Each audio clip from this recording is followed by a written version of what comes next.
Lesson 254. Let every voice, but God's, be still in me. Hi there. Are you ready to take another step to master your thoughts and prepare your mind to hear the only voice worth hearing inside ourselves?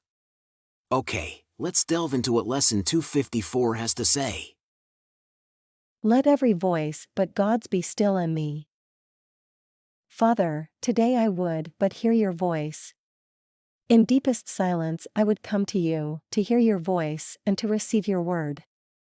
I have no prayer but this, I come to you to ask you for the truth.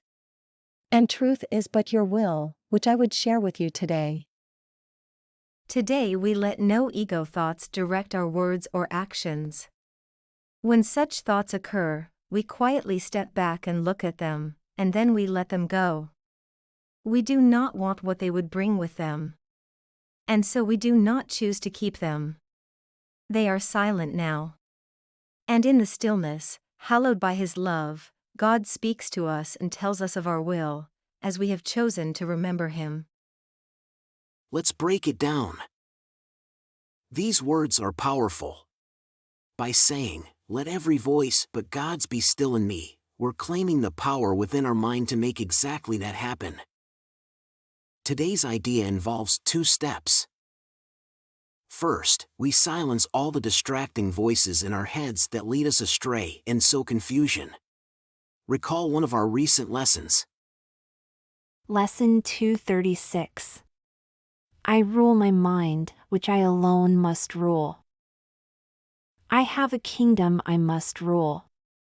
At times, it does not seem I am its king at all. It seems to triumph over me, and tell me what to think, and what to do and feel. We might admit that, in our everyday consciousness, our minds are dominated by arbitrary and unexamined thoughts. Worse yet, we often accept these thoughts unquestioningly, letting them influence our emotions and decisions. Many of these thoughts may not even originate from us, they might be echoes of parents, peers, our environment, or our past. Lesson 8. My mind is preoccupied with past thoughts.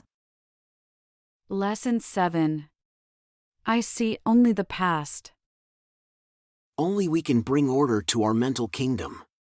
Today, we reclaim our authority, aiming to listen only to the voice of God, which speaks the ultimate truth. We approach God, seeking this truth, recognizing that God's will is our will as well. Lesson 74. There is no will but God's. Lesson 101. God's will for me is perfect happiness. Lesson 102. I share God's will for happiness for me. Of course, we cannot exactly control the thoughts that pop up in our minds, and we shouldn't try to. Instead, we step back, observe these thoughts, and choose not to identify or engage with them. We simply look at them and let them go, recognizing that we don't want what they might bring, and thus, we don't choose to keep them. Remember, we step back and observe.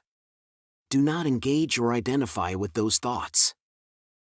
By doing so, we naturally quiet our minds, creating space for peace. In this serene state, we can feel God's love and possibly hear His guiding voice. Lesson 49. God's voice speaks to me all through the day. Lesson 106. Let me be still and listen to the truth. Today, we're simply making an effort to find silence and allow His loving voice to guide us. Let every voice but God's be still in me. Let every voice but God's be still in me. Let every voice but God's be still in me. Isn't that just breathtaking? How would it feel to hear the voice of God right now and experience the infinite peace and love that come with it?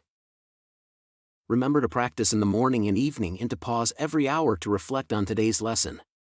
Whenever a thought arises that you recognize isn't truly yours, gently remind yourself, Let every voice but God's be still in me.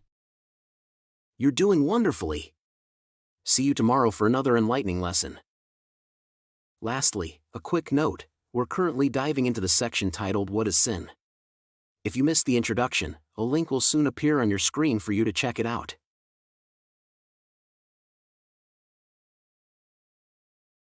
If you enjoyed the video and found it helpful, please don't forget to give it a like and leave a comment. Thanks. And don't forget to subscribe to the channel and hit the notification bell. There's a new lesson every day.